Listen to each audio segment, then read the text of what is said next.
So you repeat after me. I swear by the name of the Almighty God. I swear by the name of Almighty God. I swear by the name of the Almighty God.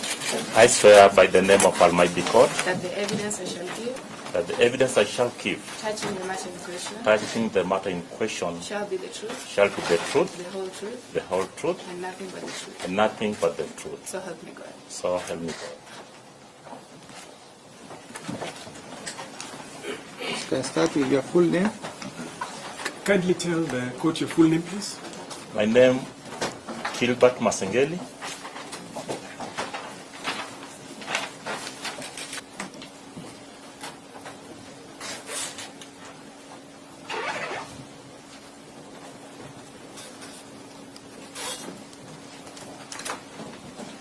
Can you tell the court the specific roles or role that you have been serving within the Inspectorate of Police? My Lord, some of my duties and responsibilities is border security, ensuring that our borders are safe from incursion within and without for the safety of the Kenyan, my Lord. Now,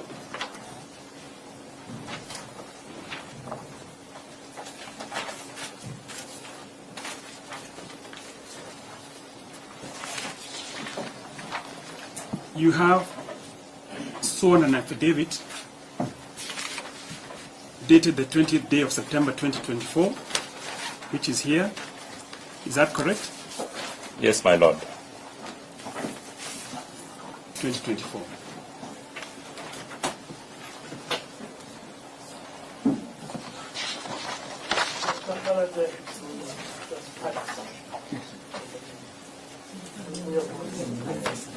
You've not been served with this affidavit.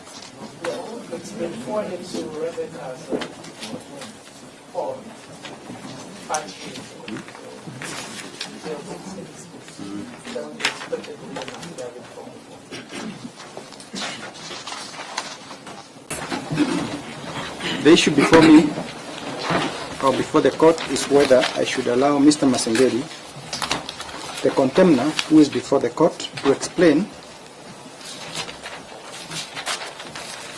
why he deliberately disobeyed the orders of summons by the court, which led to his conviction and sentence.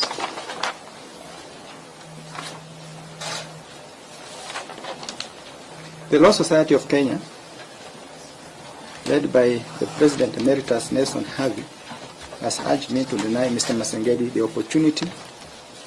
He has revealed that he has revealed to this court from the bar that the missing persons have now been released, and all I should do is to allow Mr. Masengeli to confirm that he has complied with the orders of the habeas corpus so that these proceedings can come to an end. Additionally, he has argued that Mr. Masengeli has filed 2 applications before the Court of Appeal where he has appealed against the conviction and sentence, and 1 where he seeks an order of stay of these proceedings. Mr. Dan Manzo has argued or submitted that the court is now functus official since the jurisdiction of this court now rests with the Court of Appeal, has now been vested with the Court of Appeal following the filing of the 2 appeals.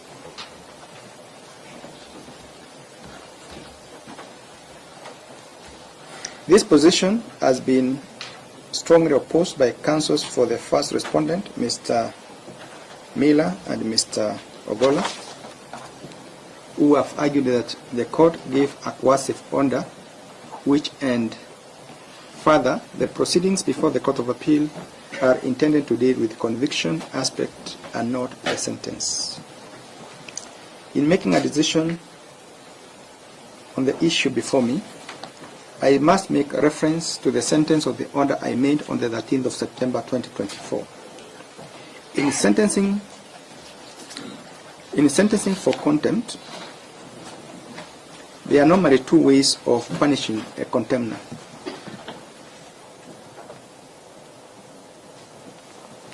Okay, two major ways.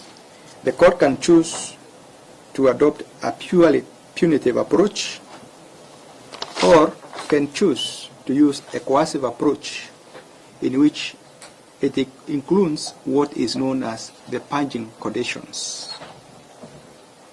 The coercive approach gives the contemner the opportunity to save himself from punishment, the equivalent of purgatory in religious circles, so that if the contemner complies and fulfills the obligation required of him by the court can weigh and consider whether he has cleansed himself of the original sin.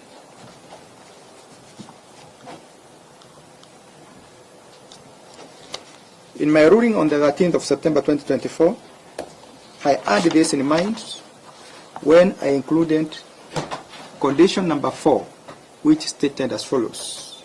The court nevertheless considers it desirable to impose a coercive order as opposed to the punitive order. In this regard, Mr. Gilbert Masengeli can avoid serving the sentence if he complies with the direction to obey the court summons. I thus suspend the sentence for 7 days only. The acting Inspector General can redeem himself by availing himself before the court in person to answer to the issues he has been avoiding within 7 days. In default, the sentence shall automatically become effective.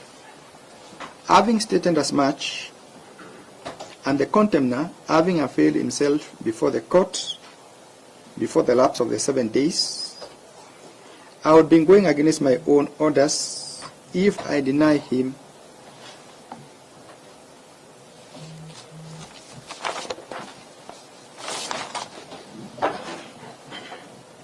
audience as urged by the LSK. This is a court of justice and must act fairly at all times towards those that appear before it. Mr. Masengeli is entitled to be heard by virtue of this court order. The Court of Appeal has not taken away the jurisdiction of this court, for it has not issued any order being barring this court from hearing Mr. Masengeli. This court is not functus official either, as the sentence was not purely punitive, but coercive, laced with purge conditions that the court reserved to consider before the sentence becomes effective. I will thus allow Mr. Masengeli to take to the stand and redeem himself. Most obliged.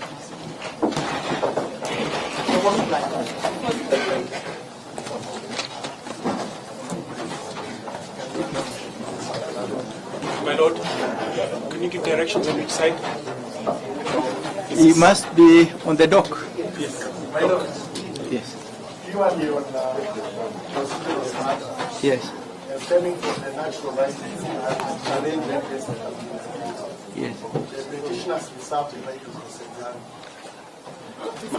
My lord, with your kind permission, this is a matter between the court and the contemnor, and it's strike law that the petitioners have no right to cross-examine.